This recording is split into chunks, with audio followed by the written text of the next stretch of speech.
10-yard line, inside the 5-yard line. How is Detroit able to turn them away time and time again? I think they stayed aggressive. I think that ends up being the key, is they didn't say, okay, hey, we're going to play soft. They just said, we're going to play man coverage, and we're going to try to heat up Sam Darnold. The reason you don't do it is because that means you're going to single up on guys like Justin Jefferson. But they rose to the occasion in doing that, and there were a couple times that Minnesota was close, like this double move there. But because pressure was getting there, Sam Darnold was like just off, like just missing. And then just think about the frustration. There was 3 4th downs in that game that just didn't go Minnesota's way. I mean, it's deflating to turn it over that way. And so I think by staying aggressive, Detroit basically was able to kind of just, turn the game. I mean, that's really what did it, especially down in the red zone. We hear a lot about internal clock when it comes to a quarterback.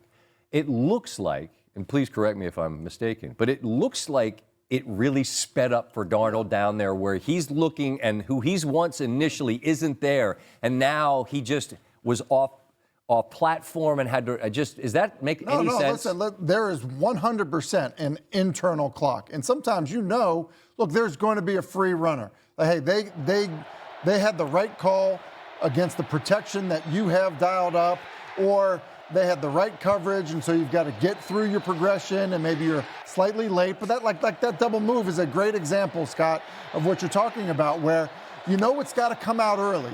And so you're kind of anticipating the angle, and it's just a fraction of a second too soon for you to kind of see it and then make the throw. I didn't hate it that they were going for it. Be aggressive. You match the aggression on the other side with your own. But I wonder this.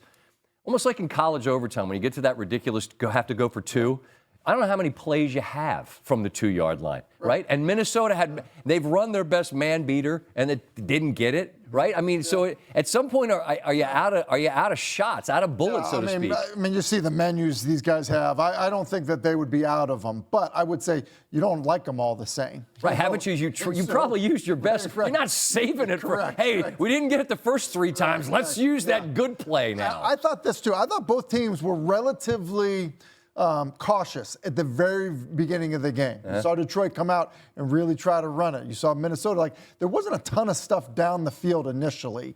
And so that's one reason I thought, Minnesota going for it so early when it felt like both teams were feeling each other out some, I thought that was a little surprising. We've talked so much about their offense, and Jahmyr Gibbs, by the way, is going to join us. 4 touchdowns, just remarkable. And the point differential, all of that.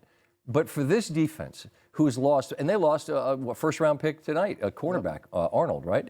And how impressed are you with their ability to make this kind of defensive performance and stand in the game that wins them the division and earns them the bye? Yeah, I think they had 12 guys on IR going into the game tonight. Crazy.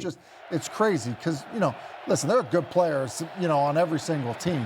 But once you start getting down in your depth chart, so you start to feel like a preseason game. Think of some of the 1 o'clock games we watched where you're down the depth chart on guys. It doesn't look the same. This looked and felt like a playoff game tonight in a defense that looked like, that's a defense. If it plays like that in the postseason, is going to be just fine. We got almost 90 minutes tonight, so we'll be on until 1 Eastern. We're going to revisit this in a bit. But just as a final thought for the moment, you're Minnesota, you had an all-in game and you lose it. How deflating is that? And I guess the real question I'm asking, I know it's deflating. How do you prevent that from becoming a 2-game losing streak? Well, it just was interesting watching the game end. Minnesota's taken a knee with the football, basically, conceding, doing the right thing, conceding the game. It's one of those things that's just got to be flushed somehow. So Kevin O'Connell is going to earn his money in that, are we watching it? Are we correcting it? Or are we just saying, look, we're going to move on, and we'll deal with watching this game again if we get a chance to play them again. Jahmyr Gibbs, kind enough to join us now. Jahmyr, hey, it's Scott Van Pelt. Thank you for joining me here on the show, man. You guys haven't had a bye since week 5, which is 3 months ago. You all have suffered so many different injuries. How necessary and how useful is this week off going to be for your team? Yeah, it's going to be big to get, some of the key players that was out or just battling through injuries, get them back healthy and ready to go. So, it was a big thing for us. You go up against a 14-win team from your division. You guys played a very entertaining back-and-forth game earlier this year. You knew it'd be, you know, everything's on the table. For the mentality, Jahmyr, that you all took into this and the difference between that bye, having home field throughout, and that 5, how did you all approach what this 60 minutes represented for your group? Yeah, Dan this whole week, he kept telling us, remember who we are, and I mean, that's what we did. We just put our foot down and just, you know, played, you know, Lions football. I mean, complimentary football, offense and defense just did a great job. So. Jahmyr, we were out in San Francisco on Monday for that game, and I host Monday Night Countdown, and we talked all, 2 hours about game doesn't mean anything, game doesn't mean anything. Well, then we had J-Mo and St. Brown sat next to me and like, well, it meant something to us. I think that just speaks to the mentality of your group, right? We're not in the room. We see it, but how do you explain to folks just the mentality of the Detroit Lion team and coaching staff that we see every week?